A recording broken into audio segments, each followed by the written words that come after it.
happy to be part of this. This is a part of me, and thank you. I'd like to say thank you to Father Greg and his gigantic heart. Yeah! There's hardly room for any of us in here with his heart. And I want to speak to the fact that I believe that this room is filled with God, and that you are heroes to me, and I admire you. Because when you step through these doors, and you decide to be a part of this family, you've made a decision to transcend and to leave darkness behind. And it takes a champion to make that decision. And I really want to speak to the fact that I've had some challenges in the last couple of years myself. Ultimately, I believe that suffering leads to salvation. And in fact, it's the only way.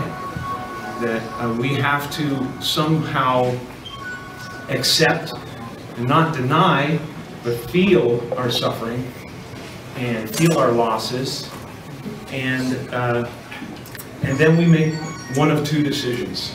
We either decide to go through the gate of resentment, which leads to vengeance, which leads to self-harm, which leads to harm to others, or we go through the gate of forgiveness, which leads to grace. And your being here is an indication that you've made that decision already. You've made the decision to walk through the gate of forgiveness to grace, just as Christ did on the cross. He suffered terribly, and he was broken by it to the point of doubt and a feeling of absolute abandonment, which all of you felt. And then there was a decision to be made. And the decision was to look upon the people who were causing that suffering, or the situation that was causing that suffering, with compassion and with forgiveness. And that's what opens the gates of heaven for all of us. So I wish that for all of you. I wish that for myself. I know that, you know, no matter what I've suffered, most of you have suffered worse than that. But that's why I admire you, because you're here, you know, and you will have grace because this decision has been made. So I'm so glad to be with you and want to be a part of this. Thank you, Father Greg. Thank you, John.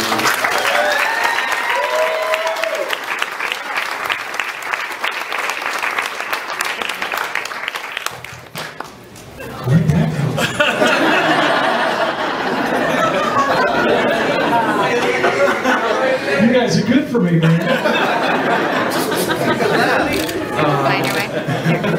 And I want to say something about the program that we're introducing here. I know that it's kind of an odd thing to consider.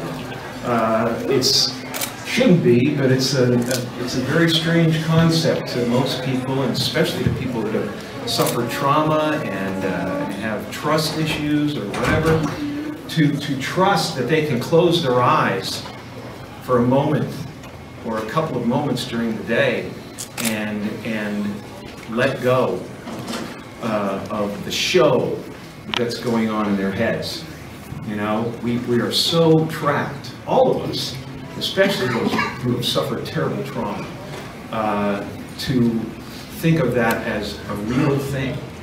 And there is a difference between real danger and imagined danger, and it's hard to turn that off.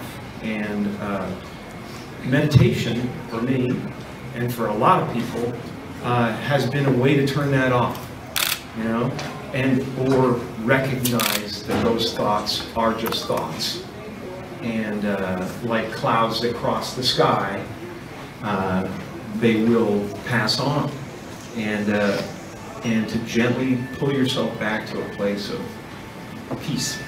And just to stop the spiral of thought, man. We get up in the morning and we open our eyes and the show begins, you know, and it's a thriller for some people, and you can't help but get caught up in it. And it's important a couple of times during the day to stop and go, wait, this is just as real as those thoughts.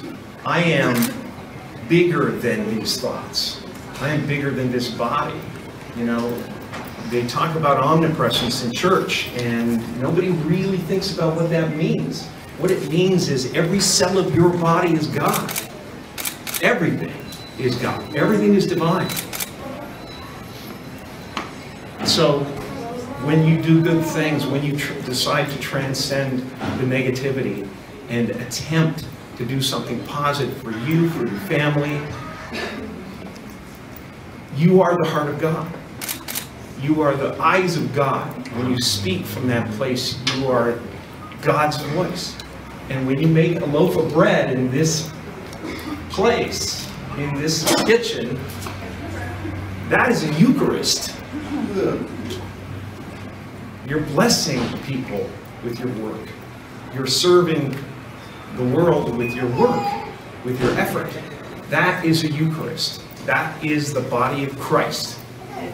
You know, and I thank you for everything you're doing. You're amazing. You're champions. I admire you.